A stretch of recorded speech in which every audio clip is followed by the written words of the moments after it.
Kalau rugi itu umumnya ya dari beternak bebek itu ya dari penjualan telur aja. Tidak ada rugi-rugi yang lainnya.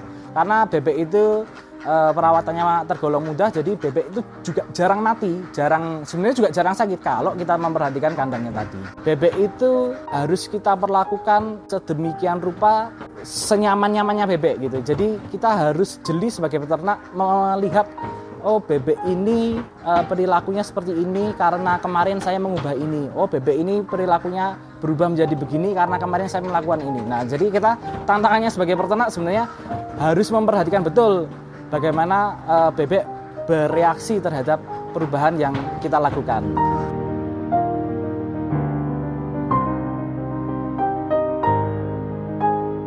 Halo penonton bisnisku, perkenalkan nama saya Mika Zevanya Putra Pertiwi. Saya adalah pemilik dari Pertiwi Farm yang beralamatkan di Grumbul Gede, Kecamatan Kawasan.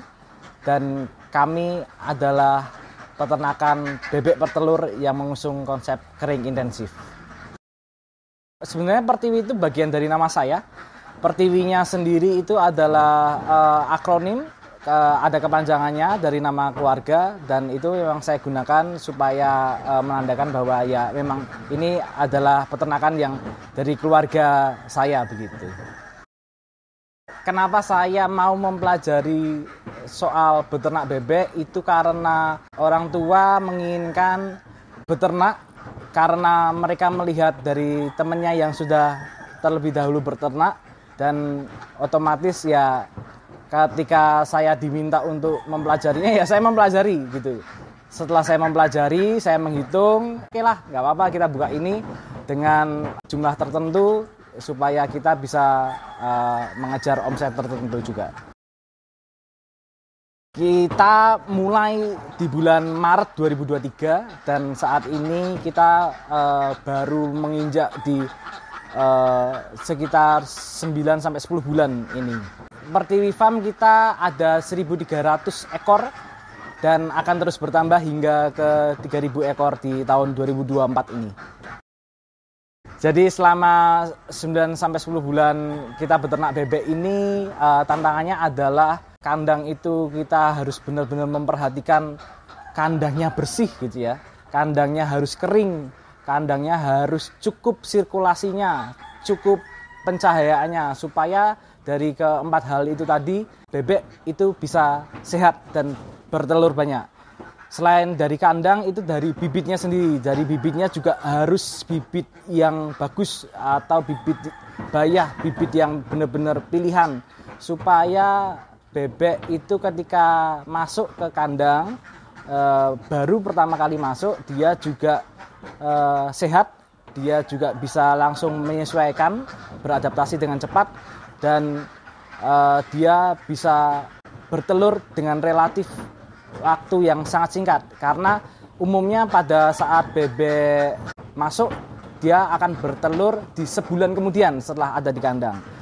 Nah, selain tadi kandang dan bebek, sebenarnya kita juga yang ketiga adalah memperhatikan juga apa yang kita gunakan untuk pakan bebek tersebut gitu. Karena pakan itu menentukan. Kalau kita ingin punya produktivitas bebek yang tinggi, kita ingin punya telur yang banyak, berarti kita harus memperhatikan makannya.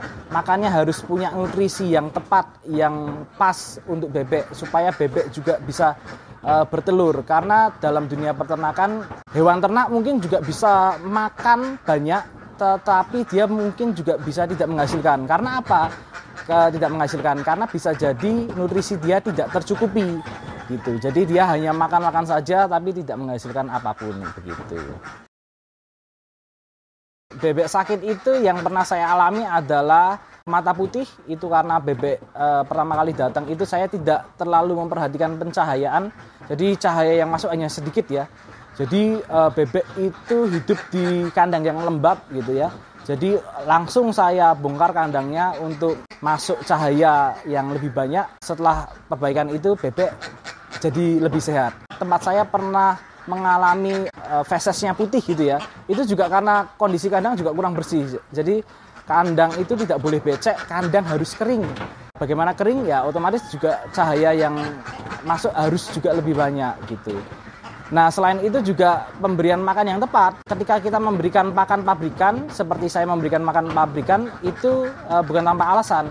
Karena umumnya kalau ketika saya mencampur sendiri, saya dari bahan-bahan yang murah atau yang mudah didapat, itu biasanya kotoran bebek juga tidak kering. Jadi kotoran bebek itu ketika dia mengeluarkan feses, dia wujudnya cair. Nah, padahal kita kalau bisa menggunakan pakan pabrikan, itu mereka bisa mengeluarkan fesesnya yang lembek tapi cukup kering. Jadi ya itu merupakan sebuah keunggulan gitu. Ada peraturan tertentu yang harus kita penuhi karena yang namanya beternak, kita akan main dengan yang namanya populasi. Seperti halnya di kandang saya ini, satu kotak itu berisi 150 ekor. Bukan tanpa hitungan, tapi karena di 50 meter persegi berisi 1 meter persegi berisi 3. Berarti kalau kita 50 meter ya berarti kita hanya bisa mengisi di 150 ekor gitu. Kalau kita mengisi lebih dari itu ya sebenarnya bisa, tapi bebek akan lebih berdesak-desaan, bebek akan lebih berebut makanan. Nanti akan berpengaruh juga kepada kebersihan kandang, berpengaruh juga kesehatan bebek. Misalkan ada satu bebek yang sakit akan lebih cepat tertular gitu. Jadi bebek itu adalah hewan yang sangat sensitif. Dia sensitif terhadap suara, dia sensitif terhadap perubahan suhu, dia sensitif terhadap orang asing gitu ya. Atau dia juga sensitif terhadap makanan digonta-ganti atau dirubah gitu. Jadi bebek itu harus kita perlakukan sedemikian rupa senyaman-nyamannya bebek gitu. Jadi kita harus jeli sebagai peternak melihat, oh bebek ini perilakunya seperti ini karena kemarin saya mengubah ini. Oh bebek ini perilakunya berubah menjadi begini karena kemarin saya melakukan ini. Nah jadi kita tantangannya sebagai peternak sebenarnya harus memperhatikan betul bagaimana bebek bereaksi terhadap perubahan yang kita lakukan gitu. Sebenarnya cuan dan tidaknya itu tergantung kita bisa memanajemen bagaimana perputarannya ya. Jadi mungkin kita bisa kasih makan sekarang dengan harga pakan yang saya bilang relatif cukup mahal gitu ya. Tapi kita juga bisa menjualnya di angka yang cukup tinggi per butirnya. Anggaplah karena ini adalah bulan-bulan yang cukup ramai. Di bulan Januari ini adalah bulan-bulan yang cukup ramai. Banyak peternak atau banyak pembeli yang membeli telur kita di harga 2.200. Nah, nanti tergantung lagi pakan apa yang kita gunakan. Kalau pakan kita itu cukup berkualitas, artinya cukup nanti juga berpengaruh ke harga. Nah, nanti margin kita mungkin tidak banyak gitu. Tetapi kualitas dari telurnya kita terjaga. Kualitas dari telur itu kita umumnya melihat dari ukuran telurnya yang besar-besar. Manik orange-nya yang cukup orange ya. Jadi tidak terlalu orange tapi juga tidak terlalu pudar. Dan kita bisa melihat sendiri bahwa bebek ini bertelurnya nanti tiap hari. Karena ada bebek yang bertelur tiap 2 hari sekali. Nah, kita harus menjaga bebek bertelur tiap hari dan menghasilkan telur yang diterima di pasaran, dan harganya pun kita juga menentukannya ya cukup untuk membalikkan modal kita atau kita juga meraih keuntungan di situ. Kalau rugi itu umumnya ya dari beternak bebek itu ya dari penjualan telur aja, tidak ada rugi-rugi yang lainnya. Karena bebek itu perawatannya tergolong mudah, jadi bebek itu juga jarang mati, sebenarnya juga jarang sakit kalau kita memperhatikan kandangnya tadi. Jadi selama 9-10 bulan kita menjalankan bisnis beternak bebek ini, saya pernah merugi. Bulan Oktober-November 2023 kemarin itu harga telur cukup turun, padahal harga pakan tidak ada turunnya gitu. Jadi ketika harga pakan itu tetap di level yang cukup mahal dan bebek juga berproduktivitas telur tinggi gitu ya. Nah, tapi kalau harga telur sedang turun, otomatis HPP kita jadi tidak bisa menutup atau kita justru malah bisa menghasilkan kerugian dari situ. Nah, makanya dari situ kita sebenarnya bisa memanfaatkan momentum-momentum di mana bulan tertentu itu kita bisa mencetak keuntungan dan kita save, dan bulan tertentu kita mungkin tetap mengejar HPP atau setidaknya untung minimal di 100-200 perak. Yang terpenting semuanya tetap bisa berjalan atau menutup dari operasional kita gitu. Perawatan atau cara memelihara bebek itu sebenarnya cukup mudah.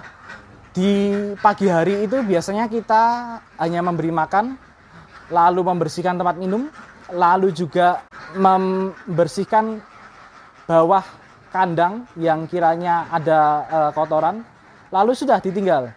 Jadi memberi makan di pagi hari, membersihkan tempat minum, lalu membersihkan areal sekitar kandang, lalu kita tinggal menghitung saja berapa butir yang kita dapatkan tiap harinya. Jadi relatif sangat mudah gitu.